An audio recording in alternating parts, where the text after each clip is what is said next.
Perception is reality is a phrase that is used in marketing, economic development, public space management, cleanliness, and especially in discussions around public safety. Perception is reality. It is 100% not true. But your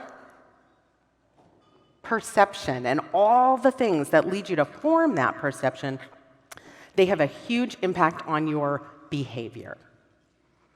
The last time you traveled, how much time did you spend researching the place that you plan to visit?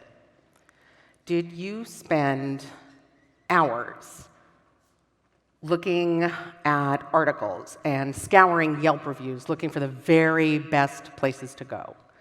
Did you spend days binging old episodes of Anthony Bourdain to find the very coolest spots? You probably want to hit one or two tourist destinations, but travel trends show that you want to know what the locals love.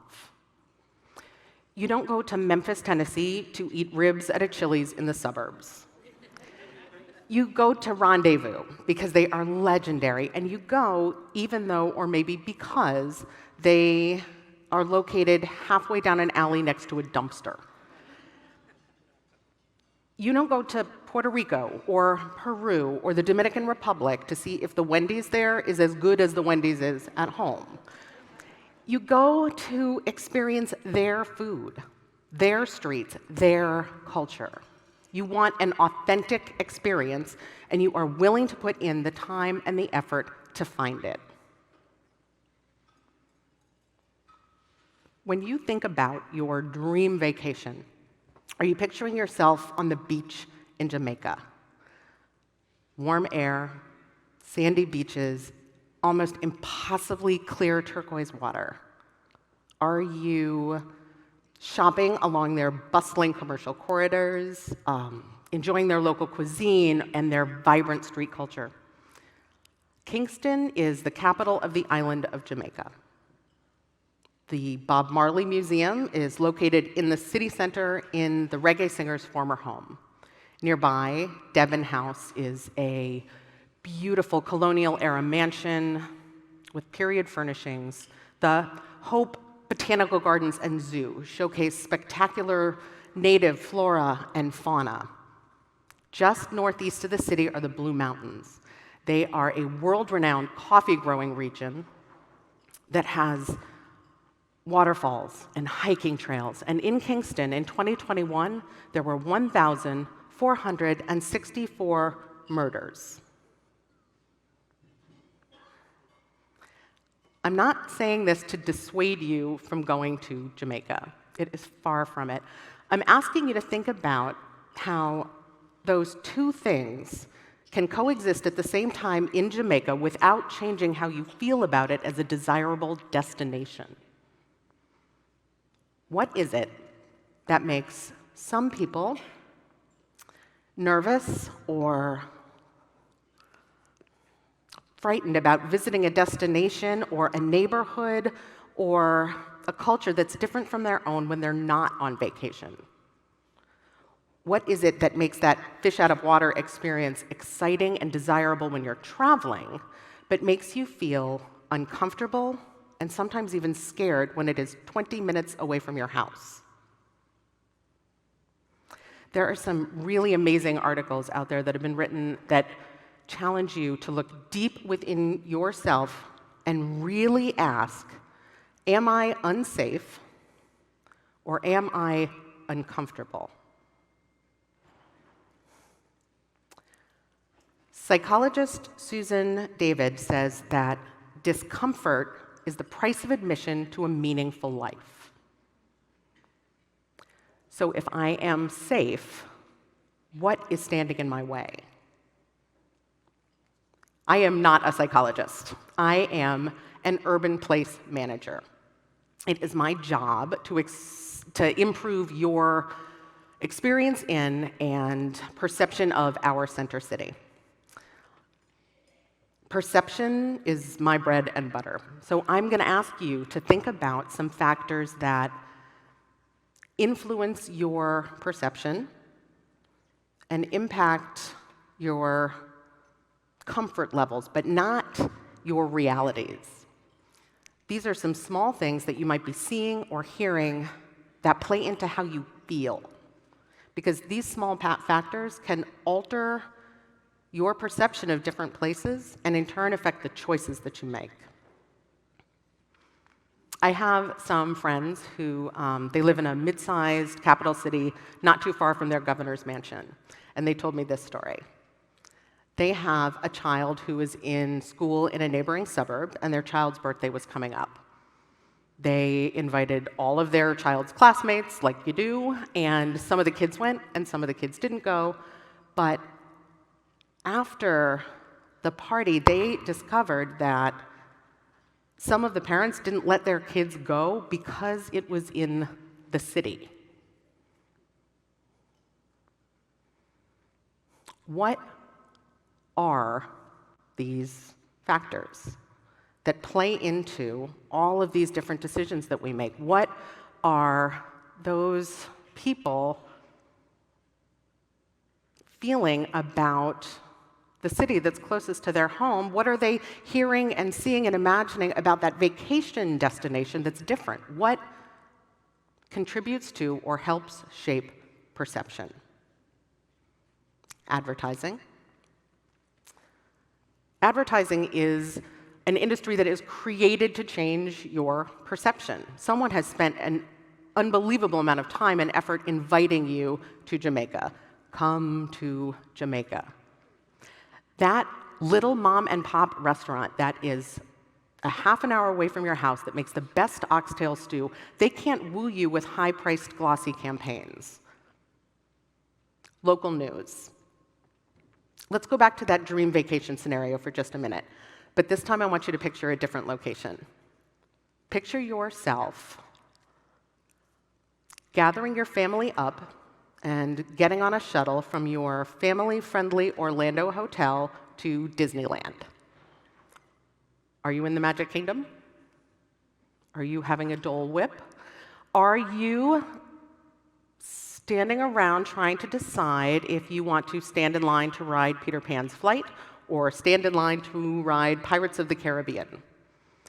Because in local news in the city of Orlando, recent data released by the police department shows that shootings are on the rise, and the people who live in the city say they are sick of the violence.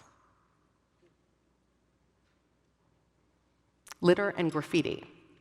Litter and graffiti are these small physical things that can build imaginary barriers.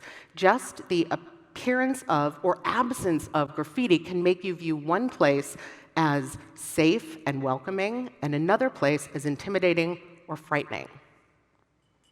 I used to work at Six Flags, and every single person who works at Six Flags is told the same thing. They are taught, don't pass it up, pick it up. This is everyone, from the president of the company down to the kid who works in the back of a food stand who never sees a guest. They are taught, don't pass it up, pick it up. Because garbage on the ground contributes to a feeling that Six Flags doesn't want. They know that a dirty park will make you feel as though that park isn't safe. It doesn't matter what the safety rating is, the litter will make you feel a certain way.